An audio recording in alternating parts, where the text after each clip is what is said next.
Okay, hello everyone. Thank you so much for your time and a very warm welcome to this creative technology section in the blooloop Innovation Awards 2022. My name is Kunimoto, taking care of global business development to provide visual products and solutions for themed entertainment and immersive experiences at Panasonic Connect. It's my great honor to be a moderator in this panel discussion among some key influencers in this area. First, I'd like to ask Mark Stutzsman, Chief Technology Officer from Area 15, to introduce himself. Well, you just did, Chad, but thank you very much. I'm Mark Stutzsman. I'm the CTO of Area 15. We're a immersive experiential venue in the heart of Las Vegas. We've been open for about 2.5 years, and we've had a blast so far. And we're very excited to be participating in this today. Thanks, Mark. Next, let's welcome Thomas Hale, VP of Creative at Spatial. Hi, thank you for having me. My name is Thomas Hale, VP of Creative at Spatial, and Spatial is an object-driven audio platform, and we render realistic, believable soundscapes, all in real time. Thank you, Tom. Okay, well, Mark, I think Area 15 has come into the retailtainment sector with a bang. From the perspective of an operator, Mark, can you tell us about your thoughts on key requirements for technology? Well, I can talk to it as a CTO and as someone who is running the technology infrastructure and the applications that make something like Area 15 possible. And there's a lot to it, from what we call, or what I call, kind of the invisible technology. So all of the systems and infrastructure that basically keep the thing running day to day, from the network and the security cameras and all of the kind of boring stuff. But that includes everything transactional, right? So millions of dollars worth of transactions running through systems. But it also includes all of the visible technology. So all of the audio visual and the things that really create an amazing experience when a customer enters our venue. But we actually treat Area 15 as if it's a digital business.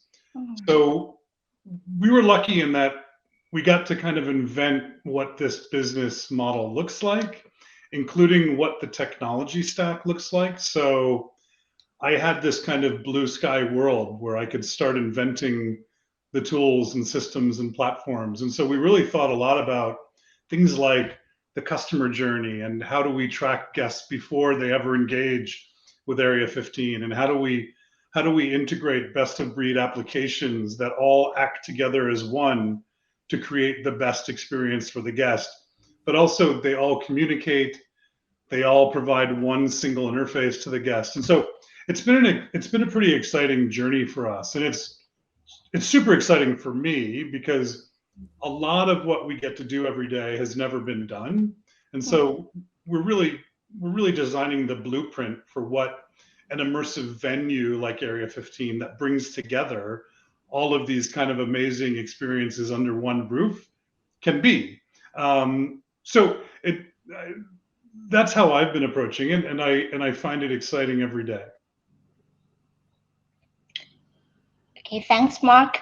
Those are valuable insights for all of us, I think, yeah. And now over to you, Tom. As we know, Spatial has an entry in this category. Can you tell us a little bit more about it, please? Yeah, so this year at South by Southwest in Austin, Texas, we rolled out Spatial's award-winning immersive audio platform, basically to a wider audience. And we had this space there. It's called the Sunset Room. It's right across from the conference center. Great room. And we built this immersive experience, around the sonic impact audio can have on people, brands, and spaces. And we wanted to create this experience that was completely driven by Spatial, basically controlling every element of the activation, from lighting. We had an integration to Unreal and Disguise. And all of this was in real time. And we designed this with our partners, Meow Wolf and Nat Geo, and all of it was powered by Spatial. Mm-hmm. Thanks, Tom. I completely agree that sound or audio is one of the crucial parts of the immersive experience and needs to be modeled into the attraction plan from the early stages to ensure a seamless blend with the other tech aspects like visuals as well. And for me, as technology innovator, we also receive a lot of feedback from different customers and try to deliver on it. We fully understand that technology is just a tool to make narrative storytelling. It's like a magic to bring the story to life. For the visual product development side, it's very challenging for our engineers to maintain a good balance among high image quality, high durability, and also compactness of weight and size. Based on our core projection technology, the innovative team of engineers also keep working tirelessly to evolve some new futuristic solutions for, as Mark said, never before seen experiences through our XR laboratory, like a real-time tracking projection mapping system, hologram, various interactive solutions, and so on. Okay, Mark, can I ask you as an operator for the Area 15, what technology would you like to see easily available in the near future that could really enhance what you do? Well, first, I want to say, Chad, that we're grateful that your team continues to innovate because, as you know, Panasonic is a partner, and Thank you power a lot of cool stuff at Area 15, including our portal, which is a 360-degree projection mapped room and floor, and it's a very cool experience. And I mean, we like it because we can basically change it from moment to moment. We can have a corporate event and then have a DJ series in there an hour later, and it feels and seems like a completely different room. I mean, when I think about kind of the technology that I'm most excited about, um, I've been kind of bullish about augmented reality for some time. When everyone else was excited about VR and the metaverse, I've been the guy who said, let's let's hold on that and let's really think about AR because it's so much more accessible for everyone and it's not dependent on devices. And now as we get into web AR, I'm super excited about things like, the Eighth Wall acquisition by Niantic because I think that kind of combination of technologies could really open the world to like multi-layered experiences in our venue, but in any kind of venue. I mean, I think that we'll be early adopters of interesting technology, and we do some cool stuff with AR today. But I think as you get more folks walking around kind of used to engaging with AR, and we have more devices that are kind of commonplace, you. then just like you can change the portal with projection mapping, you can very easily change an event with multiple layers of AR on top of the stage or throughout the venue as you're walking through, and it can be gamification of an entire venue. So that's actually one of the things that I think about a lot because we do think about obviously our gig is immersion and participation by our guests, and so the more we can get them to participate in their visit um, and gamify that visit and make them want to come back to continue the game, uh, the more powerful the venue is for our guests. I hope that makes sense, Chad. Okay. Okay, many thanks, Mark. I think it's so brilliant. And also, it's our great honor for Panasonic Connect to be your technology partner to support Area 15. Thank you Yeah. so much again. And Tom, it's your turn. From the development side, what are your opinions on future trends? Yeah, well, I think top of mind things that we think about a lot is multi-sensory immersion. So like Mark was saying as well, there's a lot of talk about the VR and metaverses, and I'm not talking about Zuck's meta. Metaverse has been around for some time now, and actually there are some pretty good ones out there, but it's really around like things that we're interested in is multi-sensory, even like a wellness area too. That's something that we're thinking a lot about, and we're actually interacting, or we're doing business in as well. But immersive spaces seem to focus on and prioritize a lot of these importance, their importance on visuals. I think when we talk about going to this next area, I think it has, it's really focused on spaces that bring people together and real life experiences. So a lot more of what Mark was talking about was like AR more so than the VR world, and how can we impact that and interact with that. We believe sound has a huge impact on how we as humans feel and interact within a space. So we're focused really on building experiences that make everyone feel a part of the action of this. And with AR, if you think about like integrating into metaverses and that technology, which is really more of a VR experience, goggles, headsets, we're looking at it more as how can we integrate into that, where audio, is like in our system, in our setup. How is that experience without headphones? And how can we incorporate sensors and integrations like that can interact with that space and sound in that space?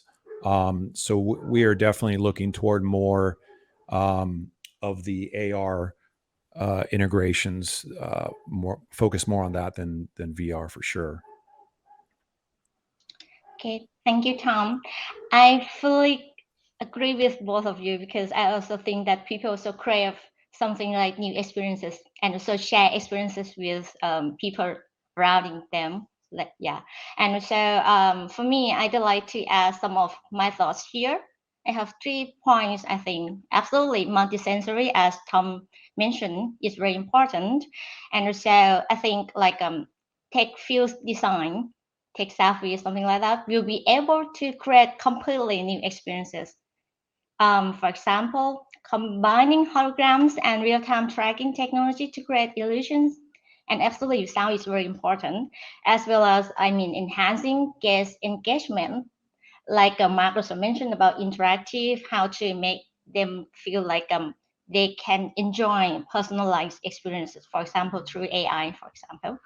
And second, I think as all of us are seriously facing environmental, energy, and also economic issues, I think, high sustainable with high ROI products and solutions are inevitably required. Not only environment friendly and also low energy consumption, but this also includes how much it can easily be compatible or adjustable with other factors like contents and other equipment, as well as the technology or solution which can help to maintain the show quality or keep the equipment running efficiently in the long run. And the last point, technology for seamless and continuous experiences by delivering the story to the guests from the attraction venue to their homes via their smartphone app or magic wristband or whatever, until they come back again to the attraction, as a loop repetition might be the next trend as for full guest engagement, as also Mark mentioned. The whole kind of personalized follow me multi-sensor experience thing, it's what we're all chasing. Yes. Right. And I think what Tom and team are doing at Spatial, I think what you guys are doing at Panasonic, I think about, and I forget the name of the company who does, I think they've been doing a prototype with one of the airlines, but they do basically personalized displays and they can basically display different content for thousands of people looking at that display. They're all seeing different things. I think as we get a little bit farther along, we can do the tracking to the individual today. We can provide a unique kind of follow me experience with the audio. We can certainly do that with the technology. We can do that in interesting ways visually. It is really like, if we think about the panacea of an immersive experience that's like totally personalized, that's the dream, right? And then how do you continue to engage them after they leave the physical venue? Yes. And how do you engage them before they get there? We think a lot about that, but how do you continue to engage them at the same level through digital channels after they leave the venue? So. Well, it's like what we created at South by, which we called the holodeck. Yeah. And we basically supplied 50% of the holodeck, right? So we're waiting for everything else to catch up. But the reality is, like, if you were able to track individuals even through different immersive venues, so those, as you bring that along and how you enter into that space, and that data that you carry interacting with the other people who are there could add this whole new dimension of that experience. So you entering that room versus me entering that room could be a part of an equation that could be completely different, so that even you yourself are experiencing it different than before because I'm there. So these are things that I'm really interested in how we can interact that. I mean, we're not so close to this, because there's a lot of different issues with, setting up spaces to be able to handle this. And those are other challenges that we have to solve, making it a lot easier to have a space already, ready to go. If you go to area 15, you have it already set up, and it's a 3D palette that's already set up there with the speakers, and it's ready to go, and the data tracking and all that, and how you interact. Those are things that we're all still working on, making that as easy as possible. But that is something I think is really exciting, of how that, to me, doing that in the real world is more exciting than a metaverse. Totally. I agree with you, man. Yeah. Okay, thank you, both of you. And now moving on to the last point. If you could wish for some blue sky advance to drive forward creative technology, what would it be? And where technology can go in the future? And where will the next innovation come from? Mark, may I ask you first to share your opinions? Well, I mean, that's kind of a zinger, Chad. I mean, the crazy stuff. Am I going to go as far as agreeing with Elon and saying maybe some embedded thought tracking technology? I don't think so. But I mean, I look, I'm a tech nerd all my life. I do envision things like Star Trek, like the holodeck, and I've been at this for 30 years, and you think about the technological advances that we've all seen in our careers so far, it's pretty crazy. So a lot of this has become practical, things that we never imagined. I personally, I remember watching the iPhone announcement live, right? And being blown away. And the fact that Elon Musk is working on embeddable systems into people's bodies right now is pretty shocking stuff. But I do think there's some amazing use cases, and I hate to say it, but there's probably some cool use cases for immersive technology. But I think, look, because of what I was referencing earlier with the AR stuff, this is not like pie in the sky, but I continue to patiently wait to see what Apple's going to do with their glasses. I think they're going to have clearly the highest penetration of any sort of actual AR that's going to enter the common person's life, versus holding up a phone and walking around. We all want to get rid of that. That doesn't feel participatory to me. It doesn't feel immersive. It feels like a roadblock to real penetration. So that's certainly what I'm excited about. But I don't want to admit the things I'm really dreaming about from a technology perspective. People think I'm crazy. Oh, come on, Mark. I think we could work on a project together and have this, bring this sooner than we think, where customers can walk into Area 15 and have the app with them, and based on that data or their interest or things that they've done or whatever, could impact that space with audio and visual. Well, you're a little late on that one, Tom. Yeah. That kind of stuff we're kind of already doing, and we do actually interact with a bunch of our applications with the AV and calling cues, and some of our games like Particle Quest actually interact with our LED tree. So if you get to the end of the game, it does this whole light up thing. So that's like can do today. And you and I have talked about it. Like there's got to be a use case where we can figure out some cool tests. Yep. To do, right? Yeah. I think it's hard. It's funny because I think a lot of stuff we're talking about, it's like right there, we can just taste it a little bit. It's just about to happen. And then there's these things that we wish were a little bit closer. So like for me on our side, there's a lot of challenges of, like we can talk about immersive 3D sound all day and the importance of it. And then go, it's like, everyone's in on it. And then it's like, oh, wait, how we have to install how many speakers and like where their placement, so I always think of these challenges. So my wish for this would be zero latency, wireless, multi-channel audio that's invisible, built into speakers that are invisible and easily to set up everywhere like that, and we could keep, Tom. Yeah. So, right. So it's really not that much to ask for. Yeah. But the funny thing is, like, we've been thinking about this a lot, and we just recently announced, this first all-in-one immersive audio solution that's deployable in any space, and we call it the Spatial Space Kit, and we'll have some more information on that coming up soon as well on availability.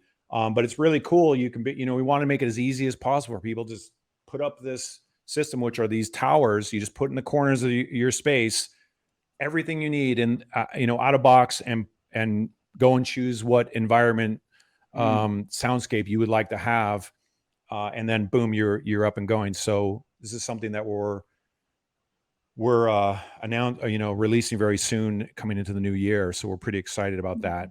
But it is aligned with, my next thing is, I'm always thinking about, like, easy little speakers that you can just stick on the wall, and they blend in with the color of the wall, and you don't have to worry about it. You place how much resolution you want for that experience, and you would put those in there. Yeah, that's my crazy ask. In some back room at Panasonic, they're already working on this. Yeah, come on, Panasonic. Multi-channel, wireless, small, powerful. Nothing really much to ask for. It's very helpful opinions. Thanks. Yeah, thanks, Mark and Tom. And for me, in my opinion, the next innovation in the Blue Sky Fest will come from great collaboration among operators, also concept attraction designers and technology innovators. Yeah, and that's the reason why we are very close to our customers and partners, and have like this regular communication with them to precisely understand their requirements and expectations for our new technology innovation. By having a good trade-off between creativity and reality, engineer teams can precisely understand the concept, propose the most appropriate tech solutions to bring a story to life as closely as possible, and take tech innovation in the direction imagined. Okay, thank you. Wow, the time flies. We are almost running out of the time. Before closing this session, I would like to start by thanking all of you, the speakers, for your excellent thought-provoking words. However, most importantly, we would truly like to thank you, the audience, for your attendance. We believe you can enjoy and get some new ideas from this panel discussion, more or less. And don't forget to count down together for the winner of this creative technology category, which will be announced next. Wish to see you again at the next event, either offline or online. Thank you and bye-bye. Thanks, everybody. Thank you. And now the winners of the Creative Technology Innovation Awards 2022. Third place goes to The Imaginary Friend by Freckled Sky. Second place to House of Music Hungary, Musical Journey in Space and Time. And third place to Holoplot X1 Matrix Array by Holoplot. Congratulations to the winners and to everyone who entered.